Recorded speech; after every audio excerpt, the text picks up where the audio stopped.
Mabuhay ang bawat atletang Pilipino. For the past 2 weeks, we have been graced with the presence of our Filipino athletes who have achieved so much in the SEA Games. And this time around, we are joined by not 1, not 2, not 3, and not even 4, but 5 Filipino teams on the show. That's got to be some sort of the score record. Join us as we welcome in our SEA Games medalists from our softball, soft tennis, Arnis, swimming, and Jiu-Jitsu teams. Hello, guys. Welcome.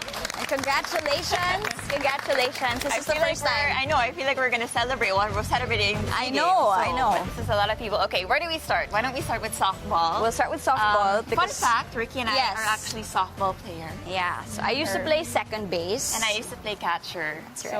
So We're so proud of you and we're so happy you're here. First of all, you guys are 10-time medalists. I mean, that's a lot. How do you stay motivated? Nagtitraining po ng hard. Tapos, ngayong SEA Games na to, mas na-motivate kami kasi na-inspired kami kasi dito yung SEA Games. So, dito ginanap. mas proud kami ngayon na nakakuha namin yung gold.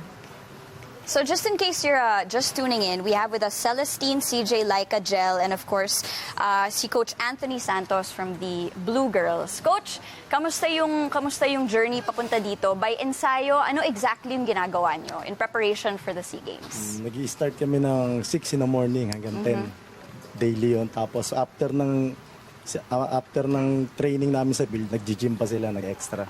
May strength and conditioning pa. Tuloy pa sila after ng field training.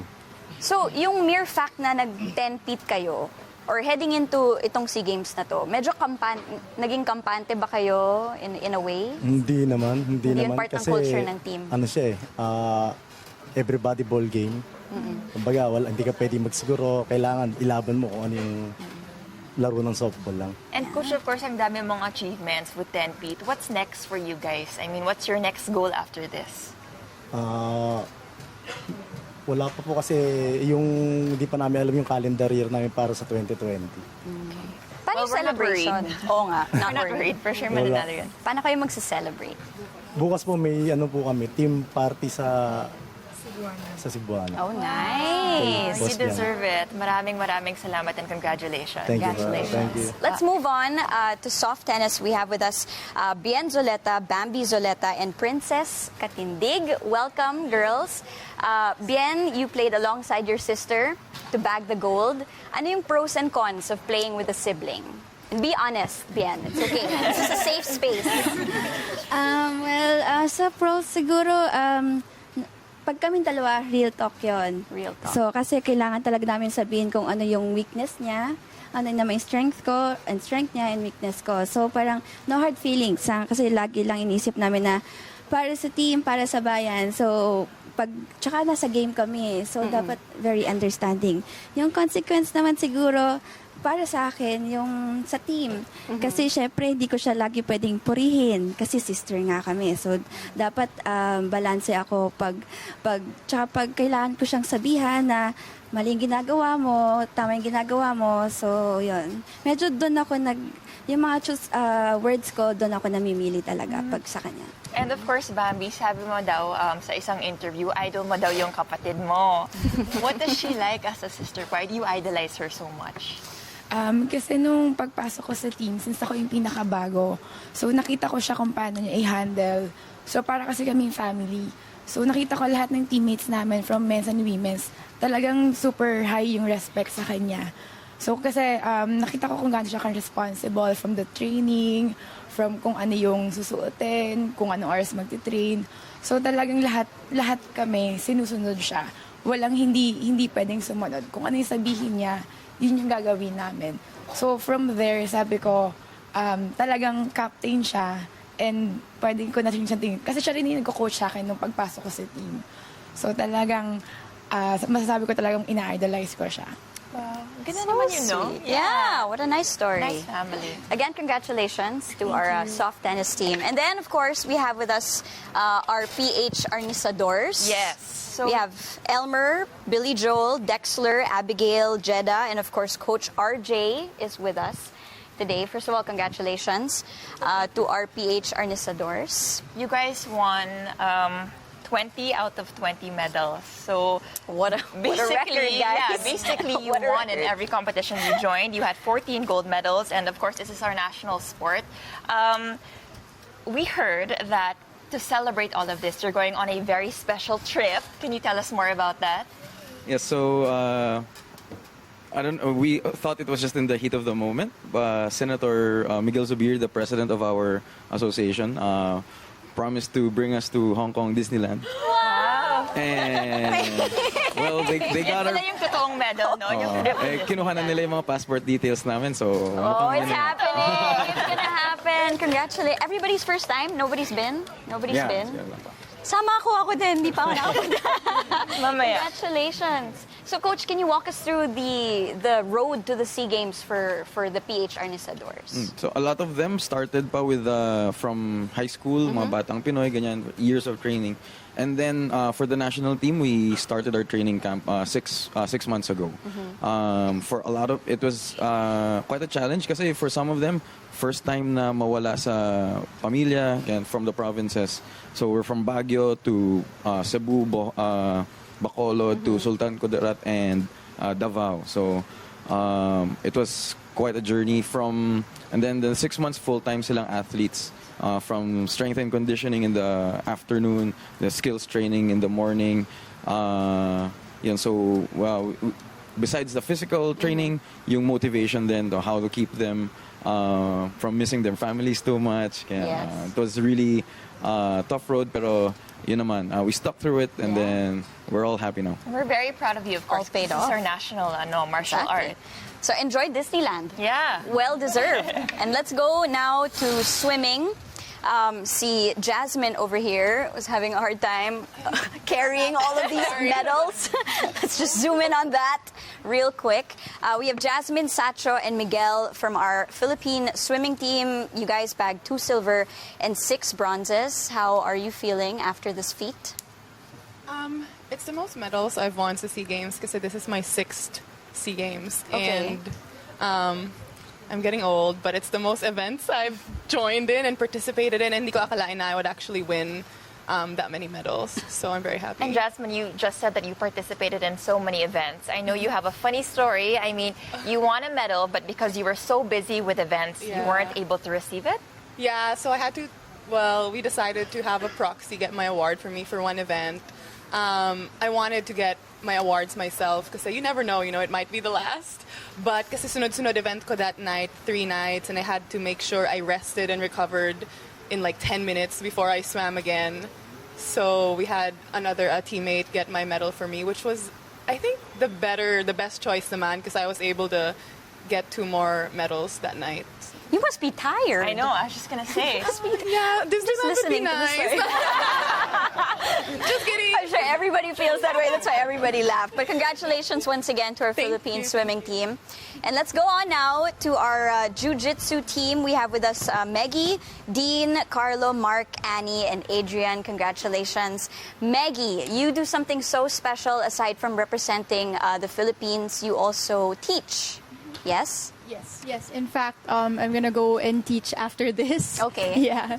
So thank you so much for lending your time with us. What exactly do you teach, Meggie? Because I know that it's a very special... Yeah.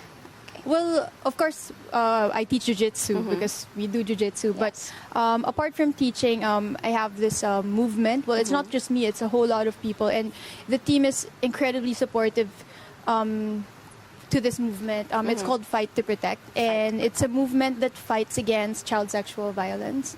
And actually, on Sunday, we're going to have an event. So if anybody wants to learn Jiu-Jitsu from the SEA Games medalists, so the team is going to be teaching Jiu-Jitsu to anyone, whether you're a beginner or a practitioner. And whatever funds we raise will be used for the organizations caring for children that have been rescued from online sexual exploitation, because it's a really bad issue here in our country. It happens so much, and what better way to celebrate our victories than to actually give back, right? That's So great. how can people get involved That's in this, great. Meggie? Do you have like a sign-up process? Yeah. Or?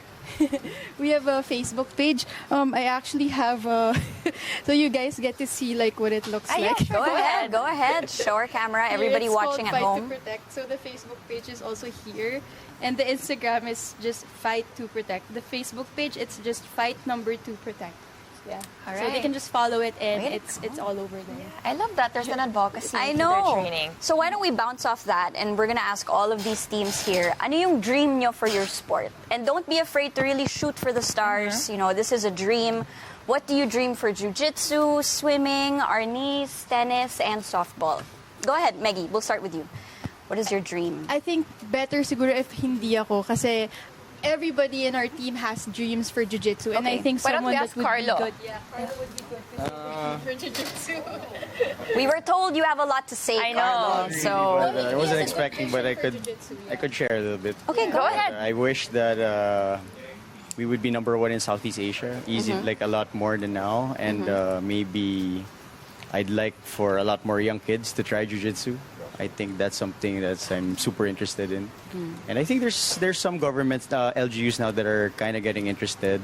The Vice Mayor of QC is starting a team already, and hopefully it gains more traction now with our progress. results. All right, so let's move on to swimming. Sacho, do you want to say something? I know you're a UAAP superstar. So I think I agree with him. Sana po for the next few years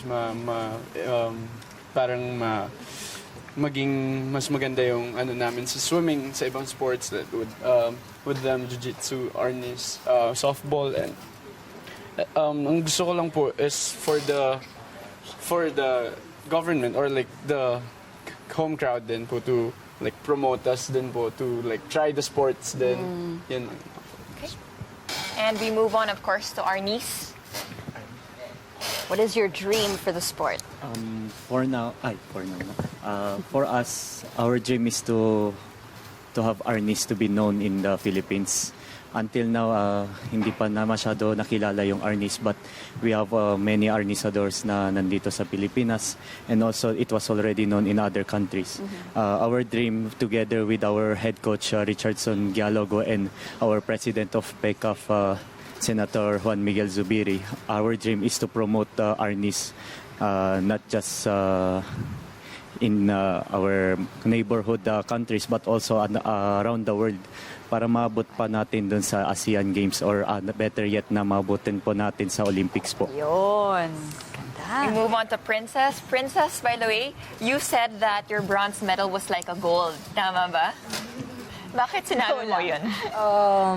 Malaki din kasi yung pinagdaanan, as in sobrang hirap nung pinagdaanan namin ng team. So, kung ano yung nakuha nung team ko, kasi 3 golds men's, women's singles, women's doubles, lahat kami naging part nun. So, kung ano yung nakuha namin, yun din yung nakuha nila. To be fair, that is rose gold. Diba? True. Rose gold siya Very na bronze. true. I guess it So, in depends how fairness, you see it. in fairness. And then, so lastly, softball. Ano yung biggest dream nyo for your sport? Biggest dream for the sport is to be, ganun po, lahat din, na to be known in the Philippines, but also in the provinces na hindi po alam kung ano po yung sport namin, na we're gaining medals and we're in the podium, tapos ni isa sa kanila hindi alam kung paano or sino or kung ano yung lalaro sa sports namin, tapos support po natin na ibalik po yung men's softball team sa palarong pambansa, kasi syempre yung grassroots ng sports natin is from that sector, so kaya kailangan po natin i-support yung sports talaga dito sa Pilipinas kasi may future po tayo. Well said. Maraming salamat. Thank you guys for being here. As Ricky said, we might have broken a record with the most number of teams. people on our set. So congratulations, and we hope you get your deserved victories. All right, coming up, Kapamilya, we have things up with our favorite SEA Games 2019 moments. Mga Kapamilya, it's throwback time when the score returns.